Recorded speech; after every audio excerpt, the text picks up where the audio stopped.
Hold up. Drop whatever you're doing right now. Picture this. A Fox News star who's been accused of racism, sexism, and basically being Trump's ride or die is now the top prosecutor in America's capital. The U.S. Senate just confirmed Janine Pirro for one of the most powerful legal positions in the entire country. How the hell did that happen? And who is she really? This glamorous, scandal-ridden, filthy rich woman with a face like steel and a bank account to match?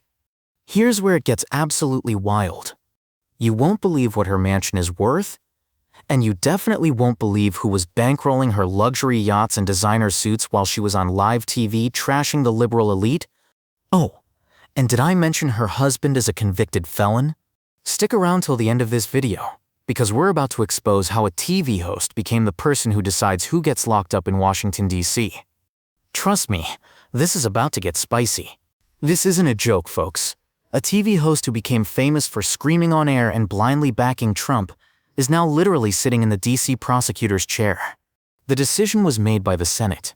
Yeah, the same Senate that impeaches presidents and decides the fate of nations. How did this even become possible? It's brilliantly simple. American politics has officially become show business. And in show business, Janine Pirro is the undisputed queen of drama. Listen to what went down during her nomination. Republicans bulldozed her candidacy through like a tank through a wall. Democrats screamed that this was a disaster for justice, staged actual protests in the Senate hallways. But what happened? Nothing worked. The vote went down party lines 52-48, and boom, curtain call. Pirro now decides which members of the Washington elite get sent to the slammer. Can you grasp the absurdity of this situation? A woman who spent years on live TV accusing Democrats of betraying America, selling the country to China, and destroying traditional values now controls the laws in the capital of that very America. She screamed on camera about corruption in Washington, and now she's part of that system. She ranted about justice, and now she is that justice. But here's what's truly terrifying. During Senate hearings, Pirro straight up declared she would clean house among liberal criminals. Not criminals in general, specifically liberal ones. Sounds like a revenge plot rather than a justice plan, don't you think? Now here's the really juicy part. You know what she did on her very first day in office? Fired half the veteran prosecutors and replaced them with her own people. Folks who spent years investigating corruption and white-collar crime, tossed out like yesterday's trash. Instead, she brought in lawyers who defended Republican politicians. Coincidence? I think not. And the cherry on top, her first high-profile case is investigating leaks from Democratic offices. She's literally hunting her political enemies using the government's justice machine. This isn't justice anymore. It's a political weapon in the hands of a TV star. And here's the million-dollar question that should worry every American. Is she serving the law or her own political interests? Spoiler alert, after what you're about to learn about her family and money, the answer will become crystal clear. Because behind that shiny facade of a justice warrior lies something much darker and more self-serving. Now here's the juicy stuff. Who's standing next to our brand new prosecutor? Who calls her mom, wife, and what kind of crew are we talking about? Pirro has 2 kids.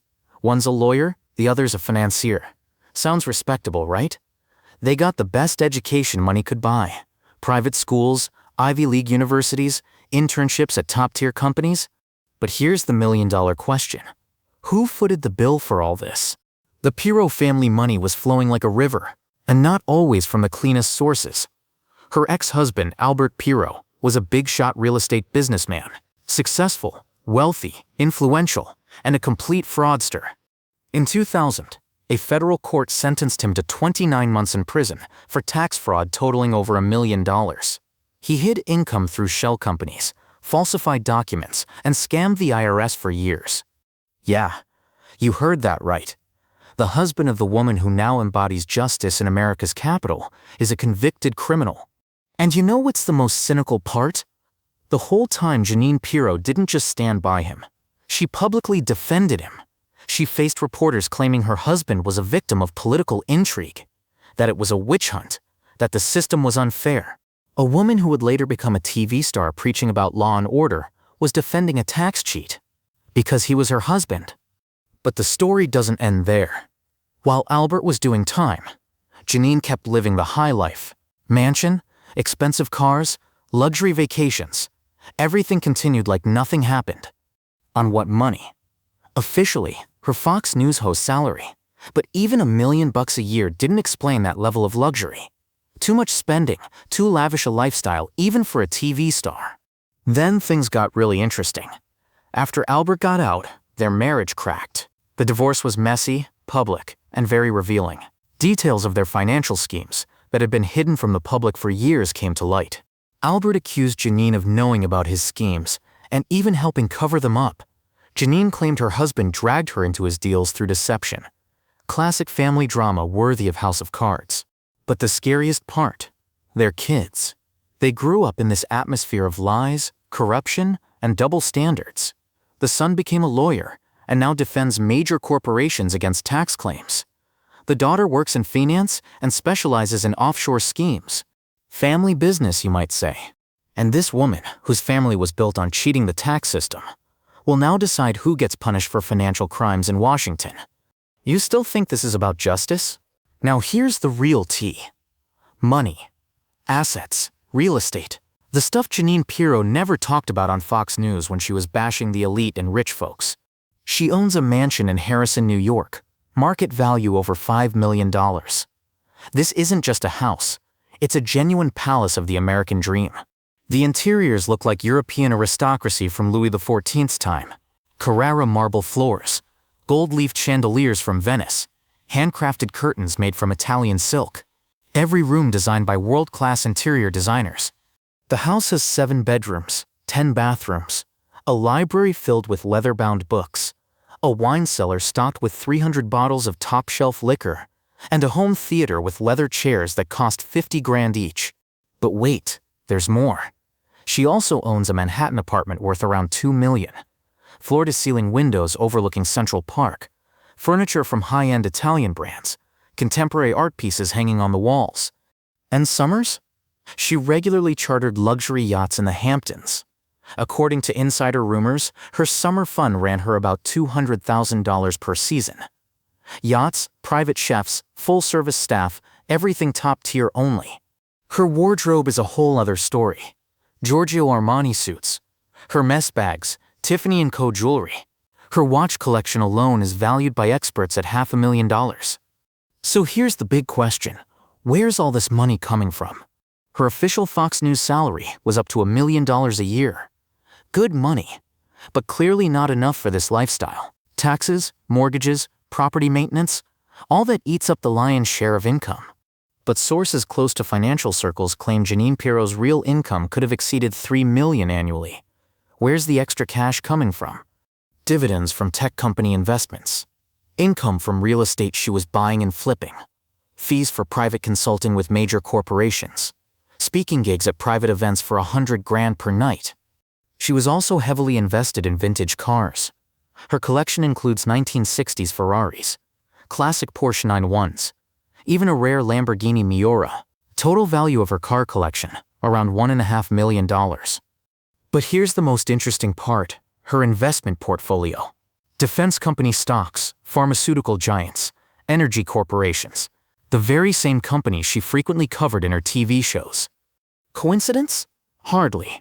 This isn't just some woman from television. She's a real business shark who skillfully turned media fame into a financial empire. And now she has prosecutorial powers to protect her interests at the government level. There's only one question. When she's making decisions about investigations, what's going to matter more, the law or her bank account? So what do we have here? Janine Pirro isn't just another character from your TV screen.